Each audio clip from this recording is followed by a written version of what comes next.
আপনি কি জানেন মরার 3 দিন পর কেন গরিব দুঃখীদেরকে খাওয়ানো হয়? আজ থেকে হাজারো হাজারো বছর আগে হিন্দু ধর্মের ব্রাহ্মার কাছ থেকে জ্ঞান অর্জন করেন ঋষি আত্রি। কিভাবে মৃত মানুষদেরকে সম্মান জানাতে হয়। তারপর ঋষি নিমি, ঋষি আত্রির বংশধর, প্রথমবারের মতো মানুষ মরে যাওয়ার 3 দিন পর গরিব দুঃখী মানুষদেরকে খাওয়ানোর এই রীতি শুরু করেন। আর এটা করেছিলেন তিনি ওনার মৃত পুত্রের জন্য। এই মৃত উপলক্ষে এই 3 দিনের সময় দান খয়রাত করা এবং ব্রাহ্মণদেরকে খাওয়ানো, এইটা শুরু উনি করেছিলেন। তবে এইখানে কিছু হিন্দুদের মধ্যে একটু দুই মত রয়েছে।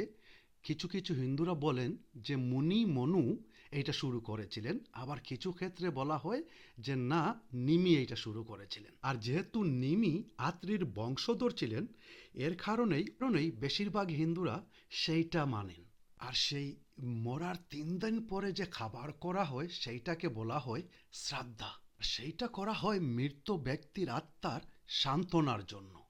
আর রেফারেন্সের জন্য আপনি যদি হিন্দু ধর্মের এই 3টি বই পড়েন, গুরাদাস পুরাণা, মানুস্মৃতি এবং গৃহা সূত্রাস, যদি আপনি পড়েন তাহলে এই পুরা ব্যাখ্যা সেইখানে আপনি পেয়ে যাবেন কিভাবে শুরু হয়েছিল এবং আপনি কি কি করতে হবে। আসসালামু আলাইকুম।